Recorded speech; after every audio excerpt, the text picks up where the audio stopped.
আসসালামু আলাইকুম প্রিয় দর্শক, আজকে একটু মন খারাপ নিয়ে আলোচনাটা শুরু করছি। গতকালকে নির্বাচনের তফসিল ঘোষণা হয়েছে এবং আজকেই মানে ঠিক তার পরের দিনই ঢাকা শহরে একজন সম্ভাব্য প্রার্থীর কে গুলি করা হয়েছে হত্যার উদ্দেশ্যে। কারণ তার গুলি করা হয়েছে তার মাথায় এবং তার অবস্থা খুবই সংকটাপন্ন। উনি লাইফ সাপোর্টে আছেন। তিনি হচ্ছেন ইনকলাব মঞ্চের মুখপাত্র মিস্টার শরীফ ওসমান হাদী। উনি তার দল, এটা কোনো দল না, এটা একটা সাংস্কৃতিক প্ল্যাটফর্ম, এই ইনকলাব মঞ্চ। এদের কোনো প্রতীকও নেই। এই শরীফ ওসমান হাদী উনি স্বতন্ত্রভাবে নির্বাচন করার ইচ্ছা পোষণ করেছিলেন এবং সেই অনুযায়ী উনি অলরেডি বিভিন্ন জায়গায় তার জনসংযোগ করছিলেন গত কয়েকদিন ধরেই। শরীফ ওসমান হাদী এই সময় খুবই পরিচিত একটা মুখ মানুষের কাছে। বিভিন্ন সোশ্যাল মিডিয়া, টেলিভিশনের টক শো এবং বিভিন্ন অনুষ্ঠানে ওনাকে সবসময় আমরা সরব দেখতে পাই। শরীফ ওসমান হাদী বিশ্ববিদ্যালয়ে পড়াশোনা শেষ করেছেন, ঢাকা বিশ্ববিদ্যালয়ে পড়তেন এবং এখন তিনি একটা বেসরকারি বিশ্ববিদ্যালয়ের শিক্ষকতাও করেন। এবং ওনার যেটা সাংস্কৃতিক যে প্ল্যাটফর্মটা আছে ইনকিলাব মঞ্চ, সেই ইনকিলাব মঞ্চে নানা ধরনের কর্মকাণ্ড কর্মসূচি ওনারা দেন এবং সেখানে অংশ নেন। এবং এই ডাকসু নির্বাচনে ওনাদের একজন প্রতিনিধিকে, যে প্যানেলটা বিজয়ী হয়েছে শিবিরের নেতৃত্বাধীন, সেই প্যানেলে ওনাদের দলের একজন ছিল, ওনাদের এই প্ল্যাটফর্মের একজন প্রার্থীও ছিল, তিনি পাশ করেছেন। শরীফ ওসমান হাদীকে আপনারা সবাই চিনেন, আমিও তাকে ব্যক্তিগতভাবে চিনি। তার সঙ্গে আমার একটা ব্যক্তিগত সম্পর্কও ছিল। বিভিন্ন টকশোতে আমরা যেতাম, একসঙ্গে দেখা হতো এবং আমি বলবো তার সঙ্গে আমার খুবই ভালো একটা সম্পর্ক ছিল। আমরা মানে ও আমাকে নিয়ে নানা রকম কথাবার্তা বলতো, রসিকতাও করতো, আমিও করতাম এবং আমি তাকে খুবই ভালো মানুষ হিসেবে জানি। অনেকে মনে করে যে সে খুব অ্যারোগ্যান্ট, ওর মধ্যে অ্যারোগেন্সি একটা ছিল, কিন্তু কথা যখন বলতো খুব তীব্র ভাষায় কাউকে আক্রমণ করতো। এবং যত কিছুই বলুক আমার কাছে ভালো লাগতো এই কারণে যে শরীফ ওসমান হাদীর প্রত্যেকটা কথার পিছনে একটা লজিক থাকতো। সে লজিক দিয়ে কথা, আমি নিজে লজিকটা পছন্দ করি। আমি যে যতটুকু কথা বলি আমি আবেগপ্রবণ হয়ে যাই, বয়স হয়েছে একটু তো হই, কিন্তু তারপরেও আমি লজিকটা খুব পছন্দ করি।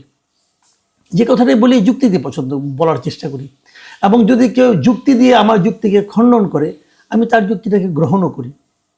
কারণ আমি মনে করি আপনি যা কিছুই করেন না কোনো, মানুষের লজিক্যাল হওয়া উচিত। আমি শরীফ ওসমান হাদীর মধ্যে সেই জিনিসটাই দেখতাম।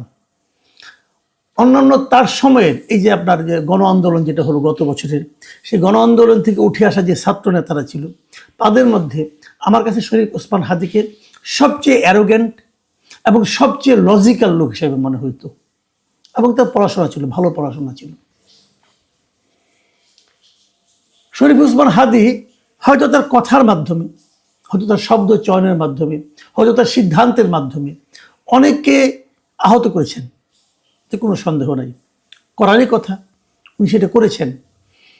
ওনার অনেক কাজ আমারও পছন্দ না, আমি ওনার অনেক সিদ্ধান্ত পছন্দ করি না, কিন্তু তার মানে এই না যে তাকে আপনি পৃথিবী থেকে সরিয়ে দেওয়ার সিদ্ধান্ত নিতে পারেন। এই কাজটা কারা করেছে? একজন লোককে আপনি গুলি করতে পারেন না, সে যেই হোক না কেন। যদি আপনি মনে করেন যে তার কথাগুলি ঠিক না, তার বিরুদ্ধে আপনি আদালতে যান, মামলা করেন, তার সঙ্গে আপনি তর্ক করেন, তার সঙ্গে আপনি বসে তর্ক করেন। শরীফ ওসমান হাদী তো কাউকে চর থাপড় মারেনি, তাহলে তাকে আপনি গুলি করবেন কেন? বলা হচ্ছে ঘটনা আজকে দুপুর 2টার দিকে উনি জুমা নামাজ পড়ে ওই পল্টনের দিকে যাচ্ছিলেন, বিজয়নগরের দিকে, যে বক্স কালভারটা আছে সেখান থেকে যখন যাচ্ছিলেন তখন 3টা মোটরসাইকেল এসে তাকে গুলি করে দ্রুত চলে যায়। তাদেরকে তাৎক্ষণিকভাবে ধরা যায়নি বলে যে ধরা যাবে না আমি তা মনে করি না। আমি মনে করি আমাদের পুলিশ বিভাগ অত্যন্ত তৎপর যদি তারা হতে চায়। আপনারা মাথায় রাখেন, মোহাম্মদপুরে মা মেয়েকে হত্যা করলো যে এইটা কাজের মেয়েটা আয়শা নামের, মানে ছদ্মনাম কিনা জানি না, সে আয়শাকে কিন্তু 2 দিনের মাথায় ধরে ফেলেছিল। আয়শার কোনো ঠিকানা ছিল না, পরিচয় ছিল না, আয়শাকে কেউ দেখেনি, সবসময় বোরখা দিয়ে হিজাব পরে আসতো। তারপরে কিন্তু তাকে ধরতে কোনো সমস্যা হয়নি, পুলিশ চাইলে পারে। এখন ওসমান হাদীর খুনিরা ধরা পড়বে কিনা? আমি মনে করি পুলিশ চাইলে পারবে। এখন পুলিশ চাইবে কিনা, পুলিশকে চাইতে বলা হবে কিনা, এগুলো আমি জানি না, কিন্তু আমি এটাও মনে করি ধরা পড়া উচিত। শরীফ ওসমান যদি কারো পাকা ধানে মই দিয়ে থাকে, যদি ধরলাম দিয়েছে, তো তাকে আপনি হত্যা করতে পারেন না।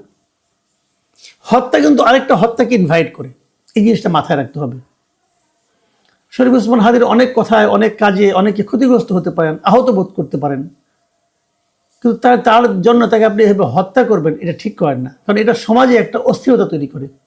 এখন কি হয়েছে দেখেন, অনেকে কিন্তু অনেকের দিকে সন্দেহের চোখ যাচ্ছে। দেখেন আজকে দেখলাম শরীফ ওসমান হাদি নির্বাচন করতে চেয়েছিলেন ঢাকা ৮ আসনে। ঢাকা ৮ আসনে আরেকজন প্রার্থী বিএনপির প্রার্থী মির্জা আব্বাস, খুবই হ্যাভি ওয়েট প্রার্থী। মির্জা আব্বাস আজকে হাসপাতালে, ঢাকা মেডিকেল কলেজে শরীফ ওসমান হাদিকে দেখতে গিয়েছিলেন। ওখানে যে উনি রোষের মুখে পড়েছেন। কেন? উনি তো দেখতে গিয়েছিলেন, ওনার প্রতি ক্ষোভ দেখানোর তো কোনো প্রয়োজন দেখি না আমি। উনি কি হত্যা করেছেন? তো করেননি। এই জন্যই বলি যে হত্যা কখনো কোনো একটা সুস্থ পরিবেশকে ইনভাইট করে না, কিন্তু সে ধরনের ঘটনা যখন ঘটতে থাকে তখন কিন্তু অস্থিরতা শুরু হয়। দেখুন, এটা অন্য একটা দিক দিয়ে চিন্তা করুন। যেদিন তফসিল ঘোষণা হলো নির্বাচনের, সেই দিনের পরের দিন থেকেই কিন্তু পরের দিনই কিন্তু এই ঘটনাটা ঘটলো, মানে একজন প্রার্থীর উপর আক্রমণ হলো। আরও সামনে অনেকগুলি দিন বাকি আছে, আমরা এগুলো নিয়ে চিন্তিত। শরীফ ওসমান হাদিকে গত নভেম্বরে শরীফ ওসমান হাদি নিজে ফেসবুকে বলেছিলেন যে 30টারও বেশি হুমকি তার কাছে এসেছে, বিভিন্ন টেলিফোনে, তার উপর, তার ফ্যামিলির উপর এসেছে। এটা গত নভেম্বরের কথা। এই যে উনি কমপ্লেনটা করলেন, তখন সেই কমপ্লেনের পর কোনো ব্যবস্থা কি কেউ নিয়েছিল? কেউ তো নেয়নি। কেন নেয়নি? তখন যদি সেই ব্যবস্থাগুলি নেওয়া হতো, জানানো হতো, 30টা না হোক, একটা অন্তত যদি ব্যবস্থা নেওয়া হতো, তাহলে হয়তো এইভাবে ঘটতো না। হুমকিগুলি আসে, হুমকিগুলি কেউ তোয়াক্কা করে না, পাত্তা দেয় না, সরকার কোনো ব্যবস্থা নেয় না। তখন কি হয়, যারা হুমকি দেয় তারা ভাবে আমরা যদি আরো বড় কিছু করি তবুও কেউ ব্যবস্থা নেবে না, তবুও আমরা পার পেয়ে যাব। এই যে পার পেয়ে যাওয়ার সম্ভাবনা, এটাই কিন্তু অপরাধকে ইনভাইট করে, অপরাধীদেরকে বেপরোয়া করে তোলে। আমরা জানি আমাদের প্রচুর অস্ত্র কিন্তু লুট হয়ে গিয়েছিল আন্দোলনের সময়, গত জুলাই আগস্টে। সেই লুট হওয়া অস্ত্রগুলো কয়টা উদ্ধার করতে পেরেছে সরকার? সরকারকে আমরা দেখেছি অস্ত্র উদ্ধারের চেয়ে তারা যেন আওয়ামী লীগকে দমন করার জন্য বেশি আগ্রহী ছিল। কোনোটাই তো হয়নি। অস্ত্র উদ্ধার হয়নি, আওয়ামী লীগকে দমন করা সম্ভব হয়নি। আওয়ামী লীগকে দমন করা তো সহজ না, কারণ এটা অনেক বড় দল। আপনি জোয়ারের পানিকে বাদ দিয়ে আটকাতে পারবেন না, আটকানো যায় না। আপনি সেটা করতে নেমেছেন, কিন্তু অস্ত্র উদ্ধারটা সহজ কাজ ছিল, করেননি। এখন সেই লুট হওয়া অস্ত্রগুলো কি ব্যবহার হবে না? এই তো হলো একটা।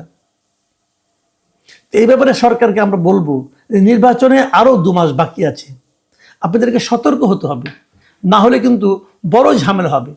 আমরা দেখেছি এর মধ্যে অনেকে কিন্তু বিবৃতি দিয়েছেন, পলিটিক্যাল লিডাররা সবাই এই ঘটনার নিন্দা করেছেন এবং তারা এটার দৃষ্টান্তমূলক শাস্তি চেয়েছেন, অপরাধীদেরকে ধরার কথা বলেছেন। তারেক রহমান সাহেব, বিএনপির ভারপ্রাপ্ত চেয়ারপারসন, উনি তো এই দেশের এই মুহূর্তে সবচেয়ে বড় নেতা, উনি কি বলেছেন দেখুন। ওনার বক্তব্য, অনেক বক্তব্য দিয়েছেন, নিন্দা করেছেন এই ঘটনা, কিন্তু তার মধ্যে 2-3টা কথা বলেছেন, আমি ওই বাক্যগুলো আপনাদেরকে পড়ে শোনাই।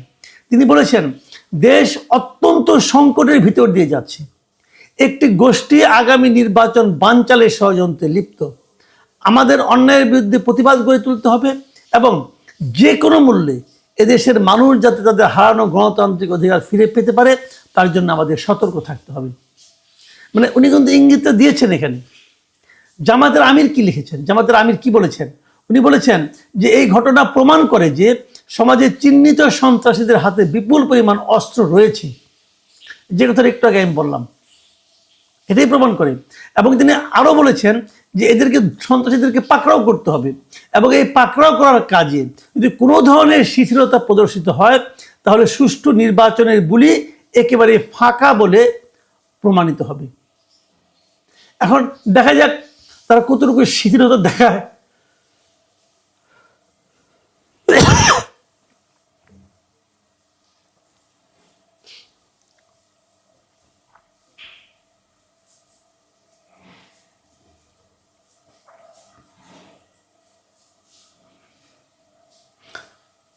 জামাত আমির আরও বলেছেন যে যদি এই কাজে কোনো ধরনের শিথিলতা প্রদর্শিত হয় তাহলে সুষ্ঠু নির্বাচনের বলি একেবারে ফাঁকা বলে প্রমাণিত হবে। তো আমরা দেখতে চাই কতটুকু শিথিলতা তারা দেখায় অথবা কতটা কঠোরতা তারা দেখায়। মির্জা ফখরুল ইসলাম আলমগীর বিএনপি মহাসচিব তিনি বলেছেন যে আমরা এটাকে মনে করি চক্রান্তের অংশ, এটাকে এখনই বন্ধ করা প্রয়োজনীয় ব্যবস্থা নেওয়ার জন্য আহ্বান জানাচ্ছি। দেখুন, এই যে আহ্বান, সমস্ত দলমত নির্বিশেষে যারা নির্বাচনে অংশ নিচ্ছেন সবাই এই ঘটনা কিন্তু নিন্দা করেছেন। এই ঘটনাকে নিন্দা না করে কোনো উপায় নাই, এটা করতে হবে, এটাকে প্রতিরোধ করতে হবে।